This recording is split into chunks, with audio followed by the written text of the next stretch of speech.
Hi YouTube. So I was in the market for a new iPhone, and after going through my research on the various models still available from Apple, I opted for this iPhone 13 as I felt this is the better value package. So if you are somebody who bases purchase decisions on value, this video is for you. Okay, so before we discuss specs and other details, let's do a quick unboxing. So all we need to do now is pull on this tab. And there's a tab down below.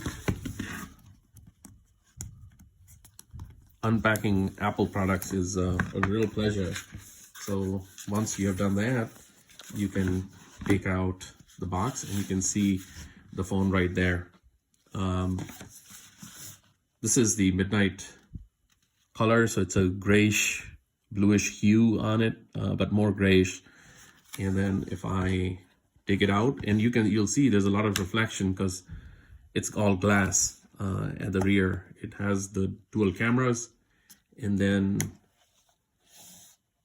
there's this paper sticking point. So we'll talk about the details. I'm going to put the phone aside for a moment, and in the box here is the Lightning power cable, and then it also has this little box which contains some documentation and the pin to put the SIM card, the usual Apple sticker, and nothing too spectacular. So I'm gonna put this aside, and that's it. That's all that comes out of the box. So really it's the phone and the charging cable, and this one is a Lightning.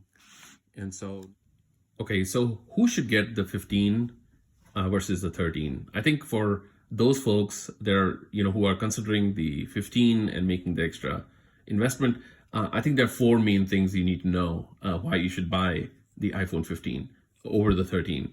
The first one is the charging port. So this one is a Lightning port. The one on the 15 is a USB-C port. You get the dynamic island on top. On the 15, the 13 doesn't offer you that.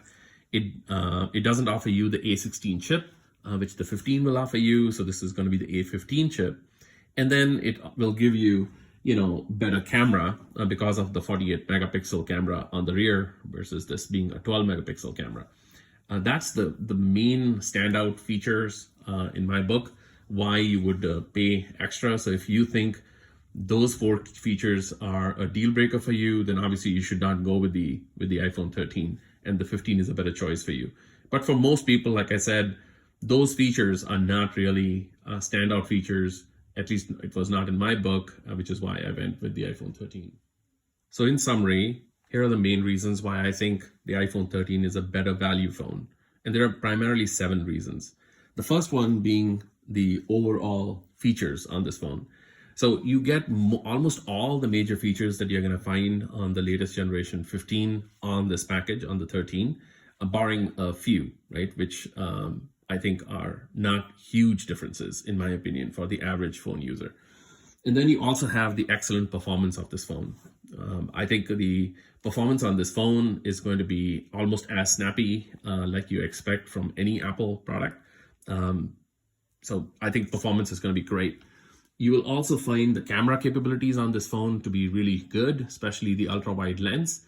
I think it doesn't offer you the 48 megapixel camera, but that is its only drawback, right?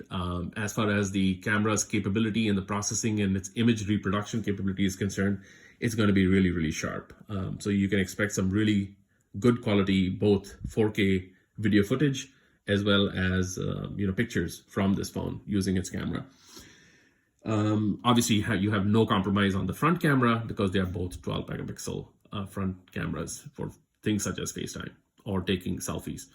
The durability on these two phones is practically the same. They are both IP68, so you miss out practically zero on the durability front.